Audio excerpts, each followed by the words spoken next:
اپنی زندگی میں اللہ کی خاطر قربانی دینا سیکھیں، اللہ سے عشق کریں، اللہ کی خاطر اپنی دنیا کو چھوڑنا پڑے تو چھوڑنا ہے۔ گھر بار چھوڑا، اپنا خاندان چھوڑا، اپنا علاقہ چھوڑا ابراہیم علیہ السلام نے، اپنے اللہ کے حکم پر اپنے بیوی بچے کو صحرا میں چھوڑا، اپنے اللہ کے حکم پر اپنے بچے کے گلے پر چھری چلانے کو تیار ہو گئے۔ یہ عشق تھا ابراہیم علیہ السلام کا۔ اللہ مجھے اور آپ کو بھی اپنی زندگی میں اللہ کا عشق نصیب فرمائے۔ موسیٰ علیہ السلام سے ہم نے کیا سیکھا؟ جس وقت اللہ جو حکم دے اس وقت کر لیں۔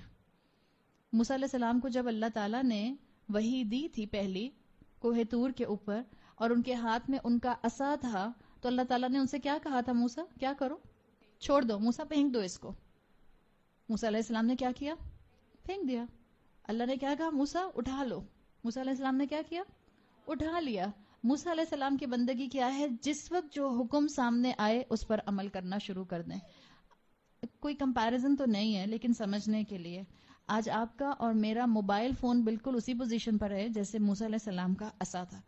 جب اللہ تعالیٰ نے کہا موسیٰ تمہارے ہاتھ میں کیا ہے، تو موسیٰ علیہ السلام نے کہا اللہ یہ میرا عصا ہے، اور پھر خود ہی بتانا شروع ہو گئے اللہ اس سے میں اپنی بکریوں کو چراتا ہوں، اس سے میں ٹہنیوں کے پتے جھاڑتا ہوں، فائدے بتانا شروع کر دیے۔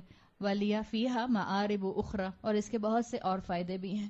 آج ہمارا سیل فون، ہم قرآن کی کلاسز میں بھی آ جاتے ہیں تو ہمارا سیل فون ہمارے ہاتھ سے نہیں چھوٹتا ہے۔ ہم نماز کے لیے بھی کھڑے ہوتے ہیں، ایک سلام پھرتے ہیں، جلدی سے بلنکنگ لائٹ کو چیک کرتے ہیں، کس کا واٹس ایپ پر میسج آیا، کس نے میرا انسٹاگرام پکچر لائک کیا، کس نے اسنیپ چیٹ کے اوپر مجھے رسپانس کیا۔ ادھر سلام پھیریں گے، ادھر موبائل چیک کریں گے۔ اب اتنی لمبی تراویح پڑھ رہے ہیں تو کیسے موبائل فون سے ہم آدھے گھنٹے کے لیے دور رہ سکتے ہیں؟ تو جائے نماز پر ہی الٹا کر کے رکھ دیتے ہیں، اور بعض دفعہ الٹا بھی نہیں، سیدھا کر کے رکھ دیتے ہیں، تاکہ جس وقت وہ بلنک کرے یا جس وقت میسج آئے پتہ چل جائے، تاکہ میں جلدی سے سلام پھیر کر دوبارہ سے میسج چیک کرنا شروع کر دوں۔ اللہ کا حکم جس وقت سنا، موسیٰ کی بندگی اس وقت عمل کرنا شروع کر دیا۔ اللہ جب کہے اس نعمت کو چھوڑ دو، چھوڑ دیں۔ اللہ جب کہے اس نعمت کو اٹھا لو، چاہے آپ کو اس میں نقصان نظر آ رہا ہو، اٹھا لیں۔ عیسیٰ علیہ السلام کی بندگی بچپن سے ماں کی گود سے اللہ کا عبد ہونے کا اظہار۔ انہوں نے اپنی ماں کی گود میں بولا تھا انی عبد اللہ، کریڈل میں بولا تھا، پنگوڑے میں بولا تھا کہ میں اللہ کا بندہ ہوں۔ حضرت مریم علیہ السلام کی زندگی سے کیا بندگی کا پہلو سامنے آتا ہے؟ حیا اور کامل توکل۔ جو اللہ نے کہا کرتی رہیں۔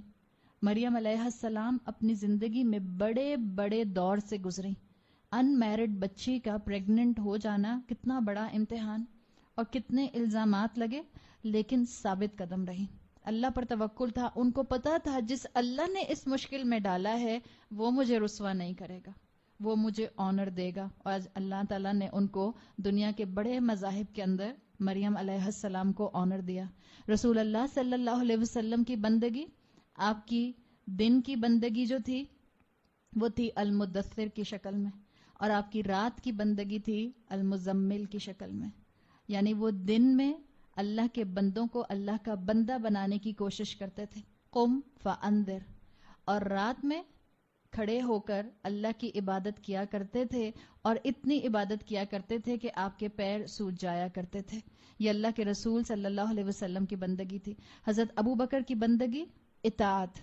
جس دن سے اسلام قبول کیا، موت تک اپنی زندگی میں اطاعت کو شامل رکھا۔ حضرت ابو بکر صدیق رضی اللہ عنہ کے لیے آتا ہے رسول اللہ صلی اللہ علیہ وسلم نے اپنی زندگی کے آخری دنوں میں فرمایا تھا میں نے سب انسانوں کا حق ادا کر دیا سوائے ابو بکر کے۔ ابو بکر کے احسانات کا حق میں ادا نہیں کر سکتا۔ حضرت ابو بکر کی بندگی سافٹ ہارٹڈنس، حلم تھا آپ کے اندر، نرمی تھی آپ کے اندر۔ حضرت عمر کی بندگی میں کیا نظر آتا ہے؟ اب بتائیں، آپ کو میں نے اتنی ساری چیزیں سکھا دیں، حضرت عمر کی بندگی میں کیا نظر آئے گا؟ جرت، انٹلیکٹ، فیصلہ کرنے کی صلاحیت، اور اس نے فیصلے کے اوپر عمل کرنے کی صلاحیت۔ حضرت عثمان کی بندگی میں کیا تھا؟ حیا کا پہلو۔ ایک مرتبہ ایک روایت میں آتا ہے رسول اللہ صلی اللہ علیہ وسلم سے صحابی بتاتے ہیں کہ ایک جگہ رسول اللہ صلی اللہ علیہ وسلم حضرت ابو بکر حضرت عمر کے ساتھ بیٹھے ہوئے تھے۔ آپ کی تھائی سے تھوڑا سا کپڑا ہٹا ہوا تھا، مکمل نہیں ہٹا ہوا تھا، تھوڑا سا ہٹا ہوا تھا۔ تو آپ جب بیٹھے ہوئے تھے تو حضرت ابو بکر آئے، آپ ویسے ہی بیٹھے رہے، حضرت عمر آئے، آپ ویسے ہی بیٹھے رہے۔ پھر بتاتے ہیں صحابی کے حضرت عثمان آئے، رسول اللہ صلی اللہ علیہ وسلم فوراً اپنے آپ کو ڈھانک کر اور سیدھے ہو کر بیٹھ گئے۔ حضرت عثمان کی زندگی میں حیا کا پہلو بہت پرومیننٹ تھا۔ جی ہاں بالکل، بہت زیادہ ان کے حیا کا ذکر آتا ہے۔ حضرت علی کی بندگی کے لیے آتا ہے علم کا دروازہ تھے، علم کی اہمیت کو سمجھنے والے تھے، علم حاصل کرنے کا شوق رکھنے والے تھے۔ امام بخاری رحمہ اللہ کے لیے آتا ہے کہ علم اور تقوی ان کی زندگی کا مقصد تھا۔ بہت ینگ ایج سے علم حاصل کرنا شروع کر دیا تھا۔ ایک اسکالر ان کے لیے اپنی کتاب میں لکھتے ہیں کہ جس عمر میں لڑکے لڑکیوں کو تانکتے اور جھانکتے ہیں، امام بخاری علم کو تانکا اور جھانکا کرتے تھے، علم کے لیے اپنا وقت لگایا کرتے تھے۔ اور حضرت امام مسلم رحمہ اللہ آتے ہیں، ان کی زندگی کے لیے کہتے ہیں کہ ان کی بندگی کے اندر آرگنائزیشن تھی، بہت زیادہ انہوں نے آرگنائزڈ لائف گزاری۔ امام بخاری کے شاگرد تھے اور امام بخاری کے کام ہی کو انہوں نے لوگوں کی سوچ کے مطابق آرگنائز کیا۔ جبھی جو امام بخاری کی مسلم شریف ہے، اس کے اندر صحیح مسلم کے اندر آپ کو چیپٹرز جو ہیں وہ تھوڑے سے مختلف ملتے ہیں، جس کے لیے اسکالرز کہتے ہیں کہ انہوں نے لوگوں کی سوچ کے مطابق اس کو آرگنائز کیا۔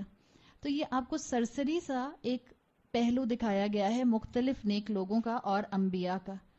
اب آپ کا اور میرا کام کیا ہے؟ اس میں سے کوئی نہ کوئی اپنے لیے عمل کا پہلو اٹھا کر ہم اپنی زندگی کے اندر بندگی کے اینگل کو لانے کی کوشش کریں۔ اگر اب تک میری زندگی میں گناہ تھے، اگر اب تک میری زندگی میں اللہ کی نافرمانی تھی، تو گھبرائیں نہیں۔ اللہ کو اپنا وہ بندہ بہت پسند ہے جو اللہ کی طرف توبہ کر کے پلٹتا ہے۔